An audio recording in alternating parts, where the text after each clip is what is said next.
testing different technologies and operational schemes in order to prepare us to go further into the solar system, to the moon, and eventually to Mars. One experiment that comes to mind, one study that we worked on, was called AstroRad. So one of the biggest challenges ahead of us in terms of going deeper into the solar system is the issue of radiation and how we shield and protect our astronauts from that radiation threat. And so working on the AstroRad experiment technology test, is a vest that the crew members can wear during a solar event, and it enables the crew member to still continue working, still be productive, but be protected during that time frame. And the neat thing about the AstroRad vest that we tried on while we were on orbit is that it will also be on the mannequin that will go up on Artemis 1 here shortly, launching next month. So to have that parallel between that experience on orbit, and then we'll be able to see that vest in the actual environment headed to the moon, and be able to put those pieces together to start building a picture and moving forward with that technology is really exciting. All right, thank you, Jessica. Next up, we have Elizabeth Howell with Space.com. Liz. Hello, everybody. Welcome home. This is for Samantha. Can you bring us a bit behind the scenes for your planning for all of the costumes that you were bringing up, such as the 2001 costume? Yes, sure thing. You know, I'm not a big movie watcher, as my crewmates know very well. In fact, I have this running joke, but it's maybe not really a joke, is that I've only watched like 15 movies in my life.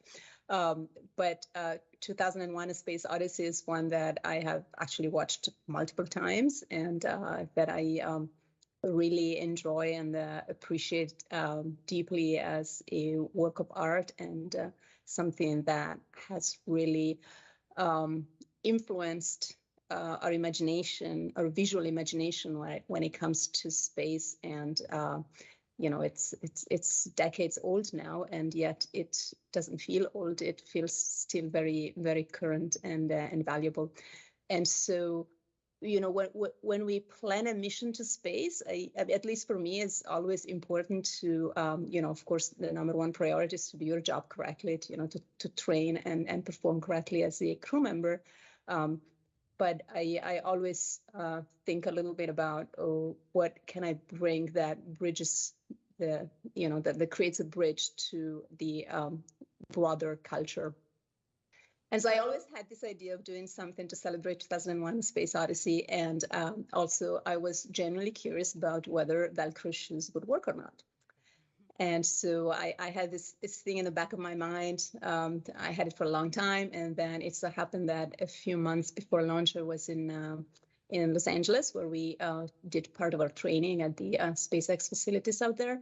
And I had a little bit of free time, and I just started wandering through used like, you know, secondhand fashion shops to see if I could find something that would work as a costume to play that flight attendant. And very last minute, I happened to find that you know, pant dress, something that I would, you know, it's not something that I would buy for myself normally, but it seemed to fit perfectly for that need. Actually, the person at SpaceX who is responsible for making the suits, she was very helpful. Last minute, she did me the favor of making stirrups and a couple of modifications that were needed, and I was able to turn it in last minute so that it could be uploaded. And then when I was in space, I think it was Sergei, one of my Russian crewmates, who had the idea of the location, because it was also not obvious to find a suitable place on space station. You obviously needed a circular hatch, which is only available in the Russian segment. And then, you know, what do you do with the Velcro? But it so happens that there is this module in the Russian segment that works perfectly, because it has the, I guess, the female Velcro all around the walls. And so I gave it a try.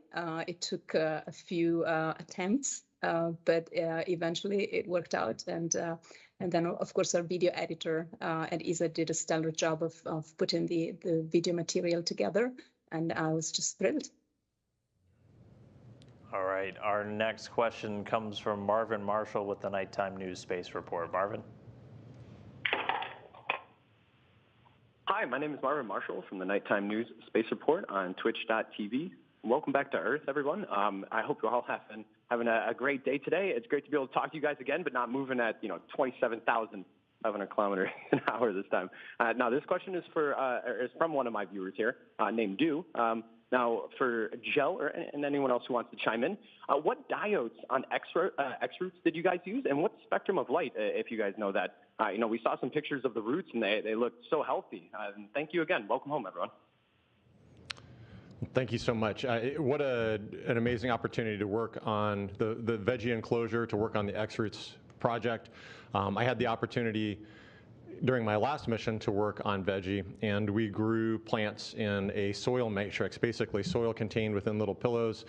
And this project, X-Roots, was looking at an advanced technology, at least for the space station, of using hydroponics and aeroponics. This is a technology that is scalable to the sizes and requirements that we were going to need for long duration space flight. And so it was really interesting to watch these plants grow, to get to tend. And I think we all had the opportunity to work on them and to tend to them, peek in on them on a daily basis and really work with them a couple of times a week. Was really a refreshing experience, literally, because when you would pull down the kind of the accordion enclosure around it, you could just smell earth. You could smell the plants. It was absolutely amazing. We got to grow peas and tomatoes and onions, and so to smell those smells was absolutely amazing. To see something living, growing there in the space station was really an extraordinary experience. I don't know the wavelength of light. It was pink, very pink. Definitely knew when the light was on, because the whole Columbus module would glow in pink. But I think that we all really appreciated the opportunity to work with those plants. Okay, our next one comes from Allie Heath, or Health. Whatever your last name is, I apologize, from My Denver. Allie? Hi, our question is for Jessica Watkins. We would love to know, what was the hardest thing to adjust to on the space station, and what's the hardest thing to adjust to now that you're back on Earth? Yeah, it's an interesting question, and the answer might actually be the same for both going up to the space station and coming home. And I think that is just the first few days of kind of adaptation where your brain is trying to figure out what's going on. Going up to the station, most of the station felt very familiar. So we have an excellent team of instructors who prepare us diligently to go up to the space station. And when we get up there, we are familiar with the hardware. We understand how to execute the tasks that need to be performed. But in juxtaposition to that familiarity is also this unfamiliarity of the kind of most unfamiliar environment you could find yourself in microgravity. And so trying to kind of marry those two things up and kind of watch your brain pretty quickly adapt to working in 3 dimensions. And your body is adapting to that as well in that process. And so kind of seeing that happen, really kind of, it's almost an out-of-body experience where you can kind of see your brain starting to be able to take corners a little bit better and start to understand that there is really no up or down. It was really kind of a neat experience. And then on the way back, we had a very similar experience where your brain is again trying to remap to actual gravity, to 1G here on Earth. And we are still kind of in the process of that at the moment, but every day you see these kind of huge leaps where your brain and your body are readjusting to life back here on Earth. Okay, next up we have Marcia Smith with Space Policy Online. Marcia? Thanks so much for my question. I'd like to ask each of the astronauts what advice they would give to the companies that are building the commercial LEO space stations. What should they be taking into account in their design, either or both, in terms of livability aboard those space stations, and also in terms of making the most efficient use of stations for scientific and technical research. If they had one piece of advice to give to each of the companies, what would they suggest? Well, I think that is a great question, and I think that is really what we need to be looking at as we move forward. You know, we're trying to take these next leaps into deep space exploration, and I think we need to really start thinking out of the box on a lot of these things. But first and foremost, if we're going to do human exploration, you got to put the human in the equation, right? And so I think new and efficient ways for how we design our habitats, designated habitat modules. As well as, just improvements in next generation technologies for the things that we've pioneered here on Space Station. But Space Station, is a 20-year-old platform right now, and so those things that we have on there have certainly laid the groundwork. But that's where we pivot to commercial industry to take that next step of innovation and figure out how we can do this better and more efficiently and more sustainably as we move into the deep space exploration. Because some of the things that we have right now, certainly we've built that technology, but we are still very Earth dependent on a lot of these things, where we need supplies and continuous supply from Earth. And so we're going to need that kind of innovation and independent thought moving forward in order to really enable this exploration so that we can be Earth independent and have all of these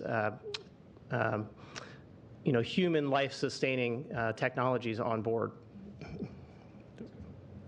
Yeah, absolutely. I certainly agree with Bob here that is going to need to be the focus moving forward.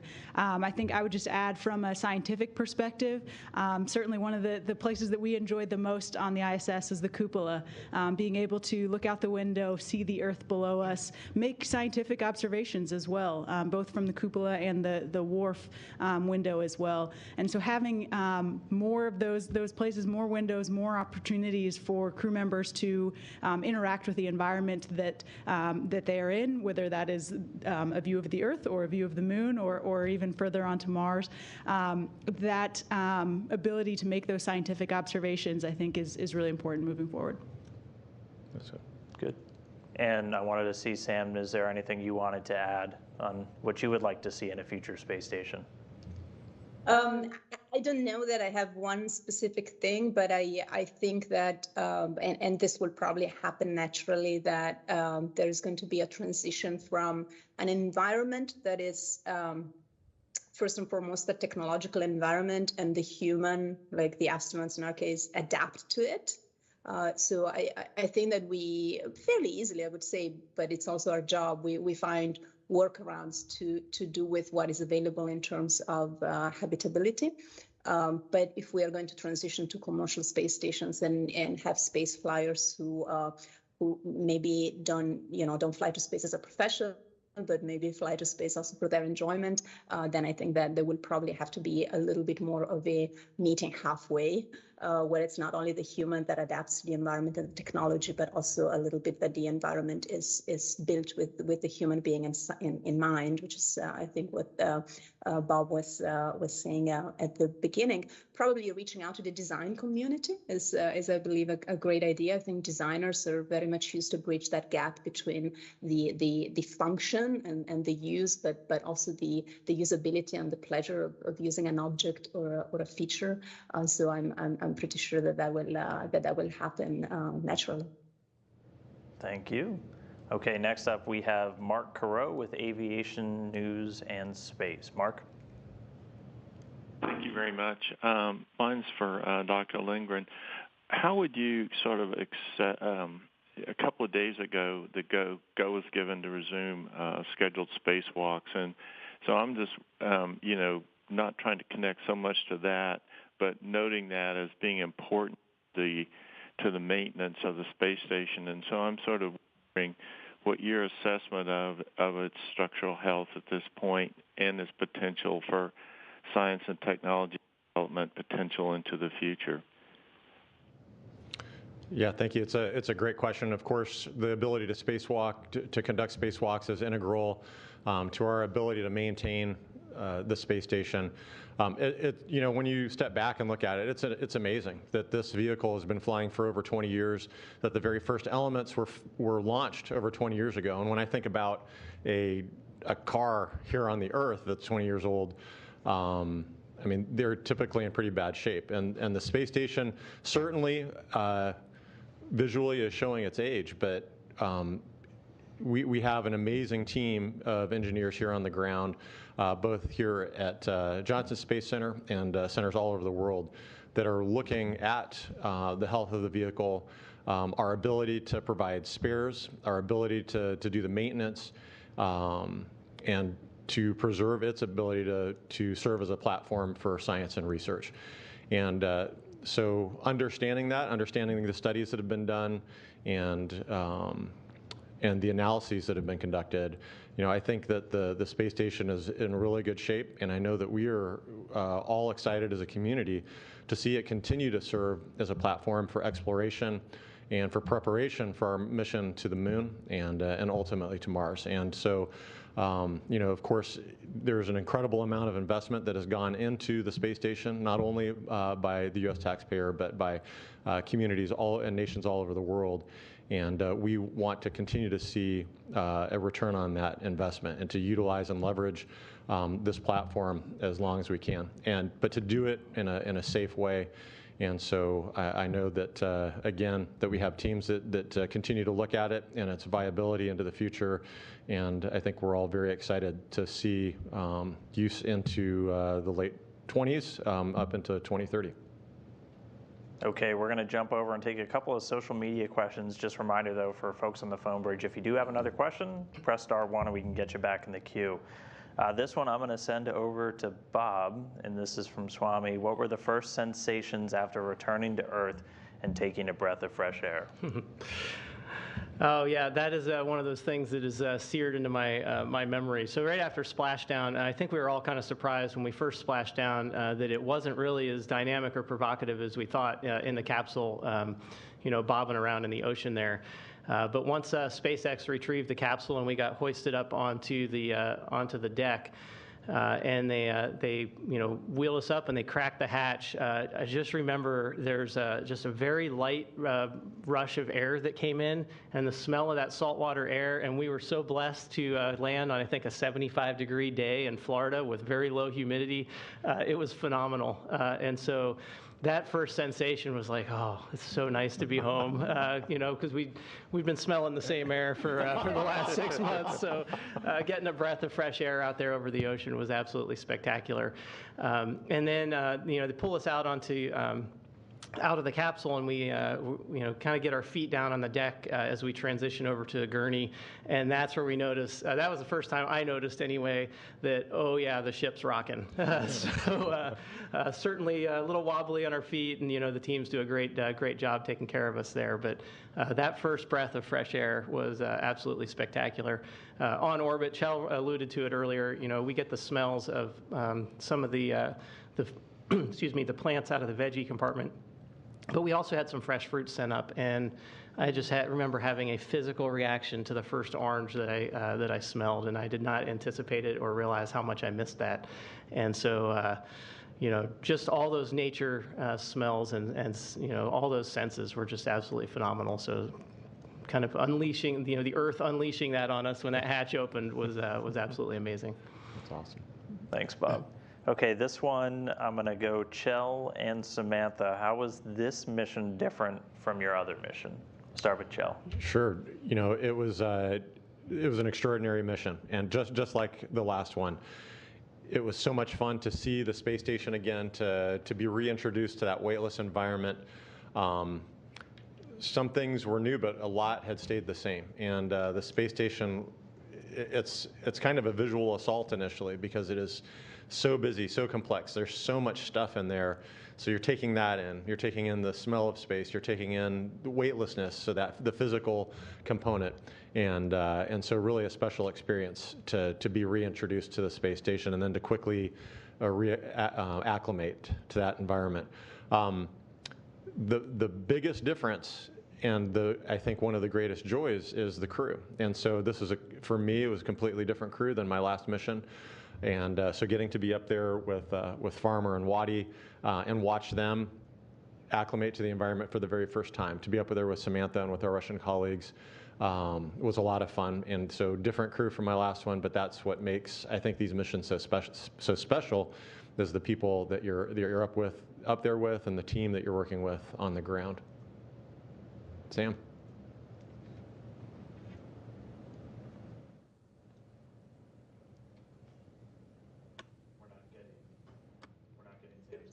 Your mic's muted. I was just saying that I feel very much the same about the crew. That's what makes every mission absolutely unique. And, I think I was blessed with amazing crewmates throughout, both my Crew-4 crewmates who are present here and all the people that we cross paths with on orbit. As far as the differences, I think I had an immediate feeling that the station has become busier. There is more stuff. You just have this immediate visual impact that there is more equipment. Every little available space is now used. I thought that space station was busy last time, but I hadn't seen anything yet. Sometimes it's also a challenge. The habitability is more challenging for sure, and also the daily activities and deconflicting all the daily activities. That it's definitely challenging, but it's a good challenge to have. I think. I mean, we want space station to be used to the maximum of its potential. And so it was great to see that. And of course, now we have 4 USOS crew members. So the non-Russian part of space station has 4 crew members now, which means a whole extra work day every day, one person. So again, 25% more or 30% more, depending how you want to see it, more activities. So just a very, very busy. I think it gave me a sense of a more mature laboratory where things are going with a much faster pace and with a lot more diverse, advanced facilities available for science. All right, we'll do one more social question for right now. This one's from Julie, and I'll send this one to Wadi. Can we use any sustainable practices from the space station here on Earth? Yeah, I think that's an excellent question, and the answer is a resounding yes. After having spent 6 months up there and getting a real sense for all of the ways that the team on the ground and the on-orbit part of the team is contributing to the sustainability of the station that can be applied to back here on Earth. One, in general, I think the philosophy with which we maintain and operate the International Space Station, I think, is an important one. We have a kind of philosophy where, in general, we spend about 30% of our time, of our kind of timelined crew time on orbit, is spent doing maintenance of the station. And then about 70% of the time, the rest of the time, is doing science and other operations. But I think that if we took that type of philosophy, that type of mentality, and applied it to the Earth and our preservation and sustainability of the Earth, I think we would end up with different results and just have a different focus. So I think even just that overarching philosophy of operating the station has really important applications. In terms of actual more specific examples, one is the water recycling that we are able to accomplish on orbit. So I think we are at about 96% of our water that we are able to reclaim and recycle and use the next day. And so being able to take that moisture out of the atmosphere off of our bodies and then filter it and clean it and then be able to use it to drink and to use. That type of technology, I think, has really important applications to places on the Earth where clean, fresh water is not as available.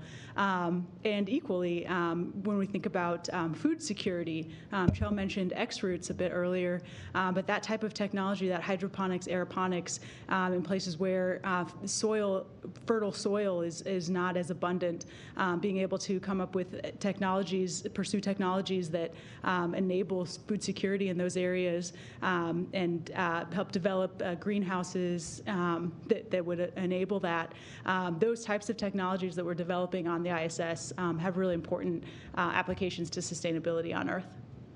Thank you. And keep sending in those questions using hashtag AskNASA. I will try and get to a few more in this, but these three are going to be sticking around after and answering some more for you on Twitter. We're going to jump back over to the phone bridge now for some follow-ups. We'll start off with Marvin Marshall. I almost call him Marvin the Martian every single time, with Nighttime News Space Report. Marvin? Thank you, Dan. Hi again, Marvin Marshall here from the Nighttime News Space Report. Now this question is for everybody. It's from one of my viewers named Cassie T. She wants to know, for all of you here, how was there and what was your favorite meal aboard the space station? Thank you again. Start us off, Bob.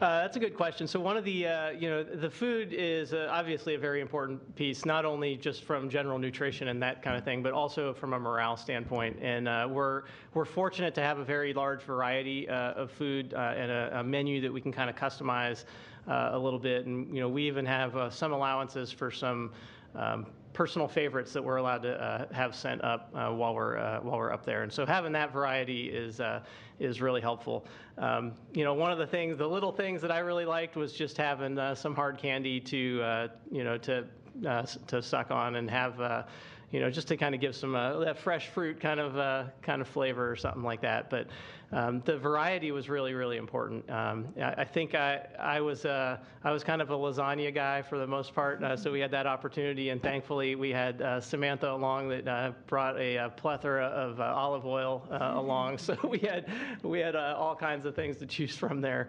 But I would defer to Kjell and Wadi because they were very innovative with what they did with the food, and some of it was pretty spectacular, both visually and otherwise. Go for it. One of my favorite things to do, well, first of all, putting anything in a tortilla made it at least 10% more delicious. So we did a lot of that. And one example of that was we had a burger patty available to us. And so we put the burger in the tortilla. And then I like to add a little bit of macaroni and cheese on top of the burger, and just a dab of barbecue sauce. Whataburger! Exactly. And so it kind of became a thing. So the Wadi burger was always spectacular. Yep. I became notorious for putting more food into a tortilla than was probably wise. Or possible. Or possible. Only possible in zero-G. Right. And so I'd like to put a meat and then some type of a side, generally rice. There were a couple of times, and so every time I would do it, these guys would just shake their heads because it didn't look like it was going to fit. But I made it fit.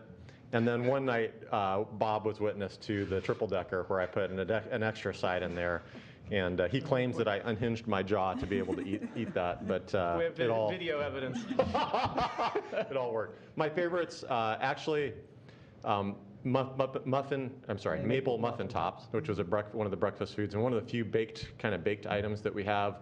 That was a favorite from last time and persisted as a favorite this time. And then I really liked oatmeal with brown sugar. That was kind of a breakfast treat for me. Those were my favorites. And over to Sam. I was a little bit spoiled because I had actual food pouches that were made specifically for me based on my requests and taste, and so those were my favorite, I would say. And probably two stood out. One was a main meal. It was a spelt salad with little tuna, asparagus, and other vegetables. And as Bob mentioned, I had an ample supply of Italian olive oil, and so I used to put a lot of olive oil on it. And then the other was more like either breakfast or dessert. It was like a yogurt pudding, freeze-dried, and it was chocolate flavored, and it had a lot of very delicious fruit in it. Okay, next up on our phone bridge, Elizabeth Howell with Space.com. Liz? Hello, I'd like to bring this back to Samantha, please. Can you talk about your busy few days as the first European female commander of the space station, just what that was like and all of the activities that were going on? Yeah, absolutely. Well, first of all, I'd like to say that I'm very grateful and honored that I had that opportunity for a short time to serve as commander of the space station. I would say practically speaking, it's not like it changed a lot, just because I had been throughout the mission responsible for the activities on the US OS, or the US segment. And when I say responsible, of course, I mean from the point of view of the crew. We all know that space station is actually run by the flight director on the ground, and we had a stellar lead flight director. So big shout out to her.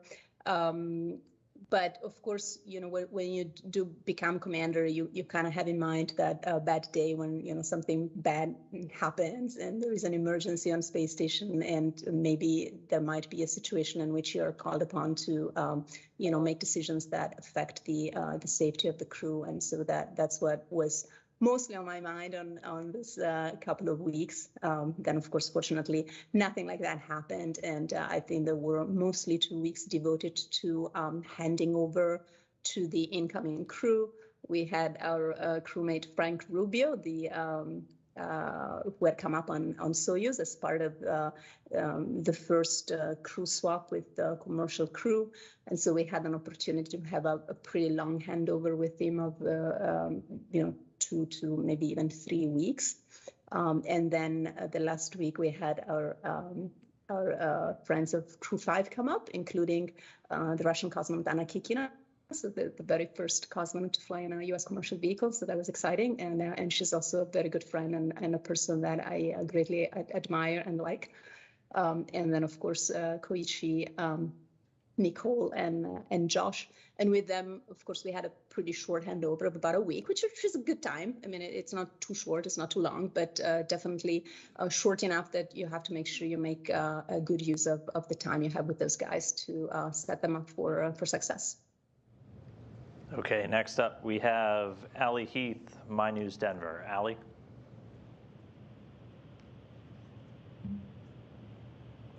Hi, one more question. Is this a little bit better? I think we were wondering how you guys keep your sanity on the space station, given that it's such a confined space and you're with each other for so long. Allie, can you repeat that real quick? You got a little broken up. Yes, is this a little bit better? Yes, go ahead. Okay, we were wondering how you guys were able to keep your sanity on the space station, given it's such a confined space and you're with the same group of people for so long. Waddy burgers, right? Absolutely. Yeah, so I think, very integral to that, keeping our sanity is the crew, right? Like we all get along really well. We were really fortunate to have such an amazing crew. So we always had lots of things to talk about. Obviously, any long duration mission, no matter what you're doing, you're going to have some frustrations. You're going to have road bumps along the way. So having a crew that you can vent to, and then that's also understanding of our own little flaws and idiosyncrasies and tolerant of those things is really important. Thank you all for that. But the other things, Waddy talked about, windows being scientifically pertinent and being able to do observations to that, but having the opportunity to decompress and go to a spot like the cupola and look outside and just look at the wonderful beauty of our planet 100% helps with that. You can it was just such a great place to go and recharge, and I think some of the most special moments of our mission are when we are sitting down in the cupola looking at some spectacular sight, whether it be the amazing aurora, some cloud formations, some rocks for our geology friends out there. Just those opportunities to really spend time together were really, really important. And yes, it's a very busy place. We're doing amazing science and we're working hard every day. But those opportunities to just recharge and spend time together as a crew just were really special and really help keep that efficiency and that productivity when the work has to be done. And I'll just add to that. I think that kind of like my last mission, it was several months in when I kind of stopped and thought, like, man, we have been cooped up in this same volume with these same people for 3 months, 4 months, and it feels very natural. And I never felt claustrophobic or confined. It just felt like, hey, this is a great group of folks. we've been working together in preparation. We've been working together up here for several months, and it just works. When we're all looking out for each other, I think that it makes things run very smoothly, and we were very efficient and got work done, but we could rely on each other for help and for a shoulder to lean on. Yeah, it was spectacular and pretty amazing how long you go before you kind of recall, like, oh my goodness, I mean, we've been doing this for 4 months and really not thought about it. So, yeah. I agree. There were a lot of dad jokes, however. Put that out there. They were great. They were awesome.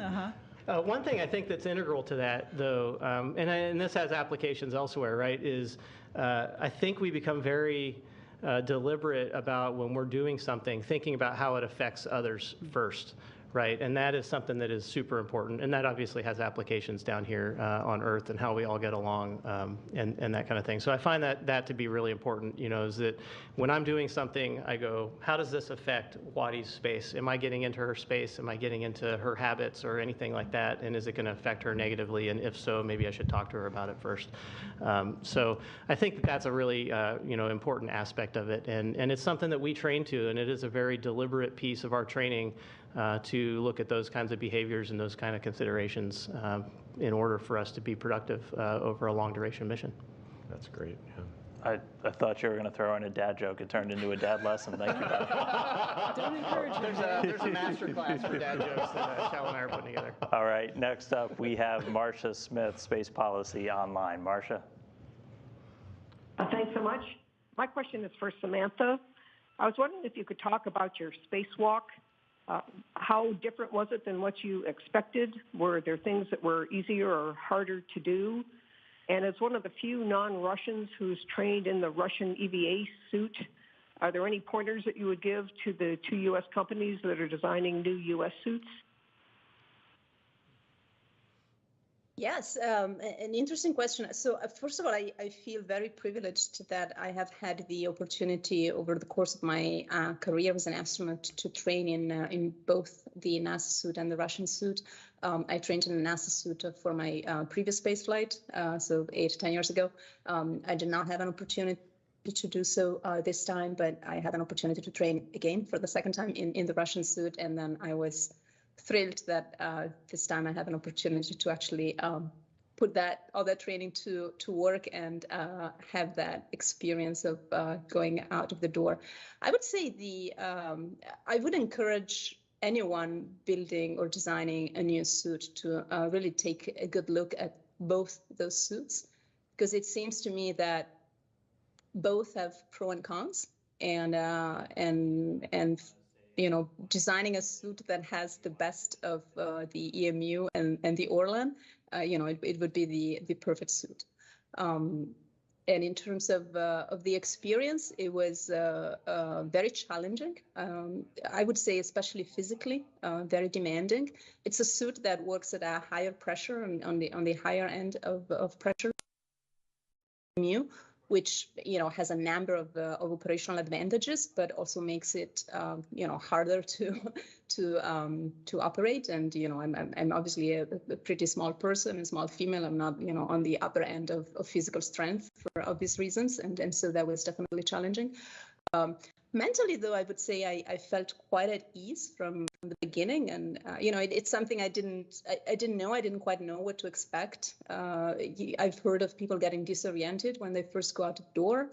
I have heard that usually they try to time the exit with the orbital eclipse with night, so that you get less disoriented. But we did end up accumulating a little bit of delay in our pre-egress ops, and so we ended up getting out of the hatch during daylight, and so I was a little bit concerned. Is this going to work? Is this going to disorient me? But I actually felt, in terms of the environment and being in the suit, it felt very natural to me. It felt like in training, like in the pool, and I could just not worry about the environment and the suit itself, and just really focus on the task.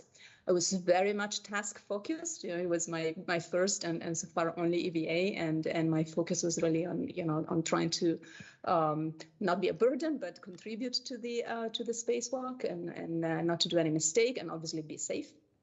And so I was very much task focused throughout the entire EVA. And then towards the end, we were called back before we completed the entire initially scheduled timeline. And I guess at that point, my lead spacewalker, Oleg, he decided to take some time coming back into the airlock, which, now looking back, it was an amazing opportunity to just, hang out for a few minutes out there and, not having anything to do anymore, and just enjoy that very special view of, I remember just the earth flowing beneath me, which was on the one hand familiar, as you see it through the window as well, but just not the same, because you have that much broader view and just that awareness that you are actually outside.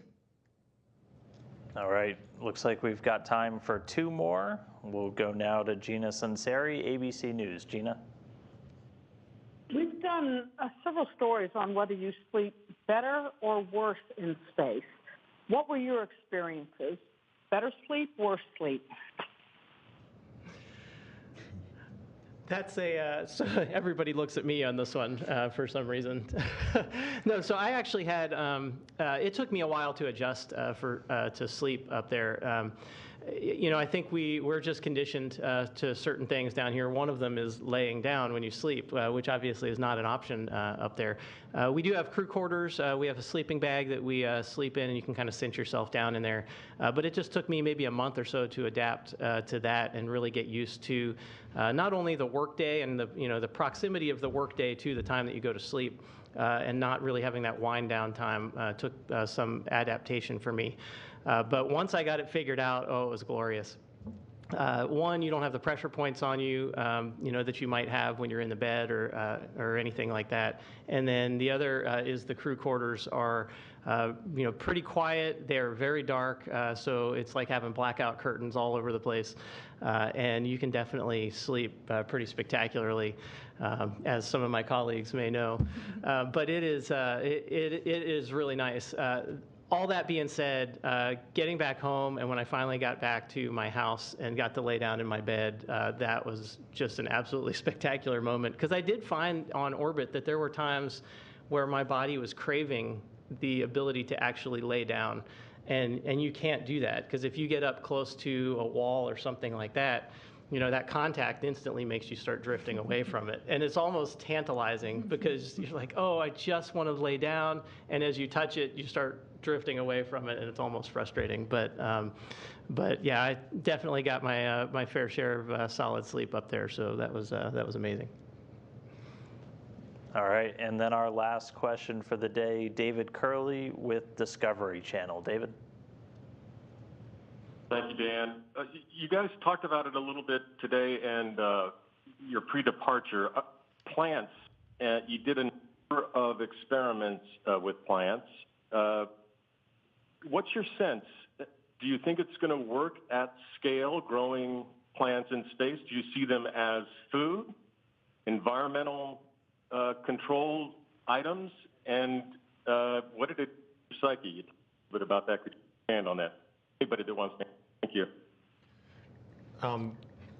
I think all of the above. I think that the ability to grow plants in the space station, the test bed that we have right now, with the idea of really maturing that technology and having plants as an integral part of a long-duration space flight is very important. So plants serve as a psychological benefit. The opportunity to, I'm imagining a module that just has all plants in it, and a greenhouse module that you could go into, tend to the plants, spend time in there. I mean, that would be, I think that would be phenomenal here on Earth, and to have that capacity in a long duration mission would be phenomenal. To go in there, to take care of plants, to be surrounded by something green and growing, and to be surrounded by that smell of life would be amazing. So there's a psychological benefit, as millions of gardeners would testify to. There is a environmental benefit. So plants could help us as an integral part of an environmental control and life support system to provide oxygen, to scrub the atmosphere naturally of carbon dioxide, and to scrub it of other contaminants. So there is an ECLS component. And then finally, there's that food component. If we are able to garden sustainably using something like the hydroponics or aeroponics that we're investigating with X-Roots, we have the ability to grow crops. We're growing, as we left behind a tomato plant that had just started to produce little small cherry tomatoes, and it was amazing. It was so much fun to see those growing, to see something recognizable that, that ultimately could be a food source, to add that fresh food to our menu. You heard how spectacular it was to have fresh fruit come up on a cargo vehicle, to smell an orange, to taste an orange or a grapefruit. And to be able to grow something that we are able to eat as a part of a daily meal would be phenomenal. So I think those are three very important aspects of growing a crop for long-duration space flight, and I absolutely think that it's doable. You know, we are at that stage now where we're really trying to identify systems that are scalable, and I think that this is a system that would work, and we look forward to seeing that mature into a gardening module. Mm-hmm.